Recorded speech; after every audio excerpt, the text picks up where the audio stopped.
O presidente Lula vetou o projeto que desonera a folha de pagamento de 17 setores da economia que mais empregam.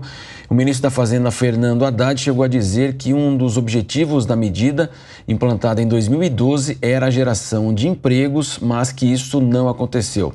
E agora o Congresso ainda pode derrubar o veto do presidente. Vamos conversar sobre esse tema com o Luiz Crem, que é o presidente da Sintelmark, que é o Sindicato Paulista das Empresas de Telemarketing. Luiz, de fato existe essa expectativa, essa movimentação de vários dos setores, principalmente envolvidos numa reversão agora. Vocês confiam mais neste caminho do que uma suposta proposta de Haddad? Ele prometeu voltar da COP28 de Dubai como uma alternativa para os setores. Bom dia. Bom dia, Marcelo Matos. A gente tem confiança, vamos colocar assim, ainda na questão da derrubada do veto. Essa questão de voltar da COP para desenhar um cenário e tudo mais, nós estamos há praticamente 1 ano e meio discutindo com o governo. Nós estamos trabalhando, passamos os últimos 1 ano e meio, 1 ano, diariamente discutindo com o governo, discutindo com os senadores, discutindo com deputados, buscando alternativas para essa situação, o que não ocorreu. E aí, o que todos esperávamos, né, era realmente que passasse, né, pelo presidente. Ninguém tinha a expectativa que não passasse, né? Então, agora, o que nos sobra é realmente a questão do veto, porque em menos de 1 mês, nesse país, nada vai acontecer, né? Não temos como ser inocentes e achar que isso vai acontecer. E se realmente não houver a derrubada do veto, o que a gente tem aí é um cenário de iniciar, né, 2024 com um acréscimo, né, na tributação que nenhuma empresa estava preparada. Luiz, você falou já nessa possibilidade, né, desse veto de fato acontecer, já existe, vocês já estudam, né, o sindicato de uma forma geral, estratégias, né, para implementar com esses possíveis aumentos, portanto, de custo devido a esse veto da desoneração? Vocês já estudam essa possibilidade ou vocês ainda estão batendo o martelo, tentando diálogo, ações para ser tomadas junto com o governo para tentar reverter ou ao menos amenizar esse veto? Soraya, a situação, eu vou falar especificamente da área de teleserviços, né, que é um dos 17 setores que são afetados, né? O que acontece? O setor de teleserviços, ele vem há anos sofrendo por uma série de fatores na economia global, na economia local e uma série de coisas.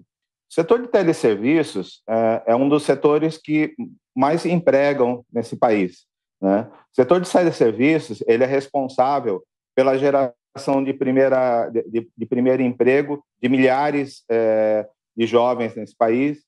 Ele é um setor altamente que pratica a diversidade de fato e pratica a inclusão, né? São mulheres que são inseridas no mercado de trabalho, são pessoas que são treinadas dentro do mercado de trabalho, e às vezes as pessoas não conhecem o setor de serviços, não conhecem teleserviços. Teleserviços, o pessoal confunde muito com o telemarketing, e na verdade, quando você tem uma dificuldade, quando você precisa conversar com uma empresa, quando você precisa ligar para a prefeitura, pedir uma poda de árvore, ligar no seu convênio médico para fazer uma liberação de um plano de um exame. Ou seja, a área de teleserviço está 100% no dia a dia de todo cidadão brasileiro. E esse cidadão, ele depende de pessoas que estão lá do outro lado atendendo, que estão lá disponíveis 24/7 para atender esse público.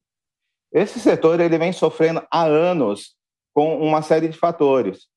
Inicialmente, a gente estava falando de robotização, ou seja, as empresas das áreas de teleserviços para manter emprego, estão brigando contra a adoção de robotização. Logo em seguida, ano passado, o setor de teleserviços começou a ser afetado por questão da mudança da lei do SAC, também outro fator aí importante a gente citar. Isso gera a redução de posição de atendimento, gera desemprego, e o setor continua ali lutando para manter empregos. E, vamos falar assim, mais recente, nós tivemos a questão aí da adoção do 103, a regulamentação em relação a não perturbe e outras coisas. Ou seja, é um setor que ele vem sofrendo há anos, né, pressão de todos os lados, e não tem a contrapartida devida. Nós não estamos falando de uma desoneração que ocorreu do dia da noite, nós estamos falando de 2011, e durante esse período todo, o setor vem lutando para manter empregos, né? Então, quando se fala, mas as empresas não estão trabalhando para manter emprego, não estão trabalhando para a geração de emprego, eu diria que se não houvesse a desoneração durante esse período, a situação do setor seria bem pior do que está hoje. Então, a gente não tem assim, um cenário previsto de não contar com essa situação. Ou seja, se a gente não tiver a derrubada do veto, nós estamos falando de começar o ano, sim, com demissões, não tem como, porque a gente não consegue repassar para os nossos contratantes os custos desses contratos. Luiz, uma dimensão de quantos cortes, né, ou quantos empregados vão ter que ser demitidos, né, ou evitar contratar, quantos vão deixar de ser contratados? No nosso setor, a gente está falando aí de mais ou menos 1.400.000 empregos, tá? Se a gente estiver falando aí num primeiro ano de uma redução aí de 20 a 30 mil empregos para fazer a contenção desse acréscimo, tá? Quando a gente fala nessa quantidade de empregos, uma coisa que é importante a gente falar é que o setor ele é responsável por tirar pessoas dos programas assistenciais, por se tratar de um setor onde ele não exige uma formação prévia, ele não exige, é um setor formador, ele pega o jovem, ele pega a pessoa que está ali em dificuldade, em uma situação de dificuldade, e insere no mercado de trabalho, e o setor treina essas pessoas.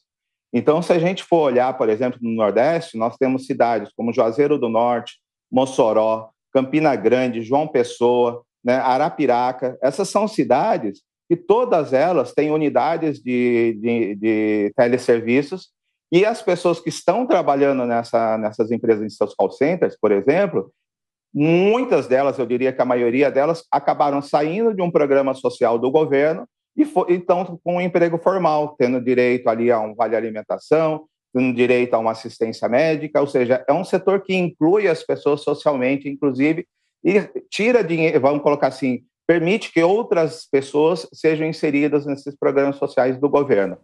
Se ocorrer realmente de ter que fazer uma redução e tudo mais, esses cargos que nós estamos falando de tirar a conta de um lado e jogar para outra, né? E uma coisa que não dá para entender, né, essa linha de raciocínio, que você pegar e nós não estamos falando de reduzir receita do governo, nós estamos falando que é uma receita que não existe. Desde 2011, ela não está na conta do governo. Então, o governo, em vez de reduzir despesas, de reduzir gastos, a gente sabe qual é a dificuldade que existe, nós estamos falando em tirar, vamos colocar assim, onerar um setor que emprega, um setor que gera empregos, que reduz pessoas lá na fila, né, do Bolsa Família e tudo mais, tem toda essa questão social. Perfeito, conversamos... aumentar... Fica à vontade, desculpa. Não, pode concluir, Luiz, por favor. Não, é só isso mesmo, é esse entendimento em não ter esse entendimento do governo em relação à questão social, né? Ou seja, a gente vai tirar emprego e jogar essas pessoas para uma fila, e esses empregos são de pessoas que são candidatos, sim, a um Bolsa Família, por exemplo, então estão tirando de uma conta e levando para outra, e não é redução de receita, né? Nós estamos falando em manutenção da receita que já tem hoje, ou até acréscimo, se a gente conseguir fazer geração de empregos, tá? Perfeito. Conversamos com o Sintelmar, que é o presidente do Sindicato Paulista das Empresas de Telemarketing, o Luiz Crem, abordando essa questão da desoneração da folha. Muito obrigado, Luiz.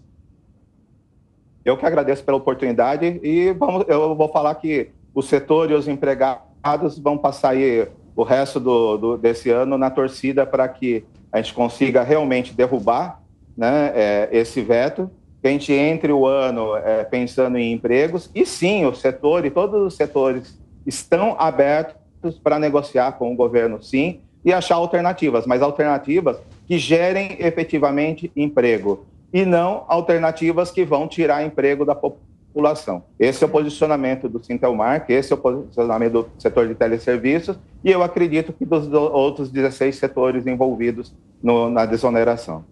Perfeito, até mais. Sem dúvida. Obrigada, Luiz. Até uma próxima.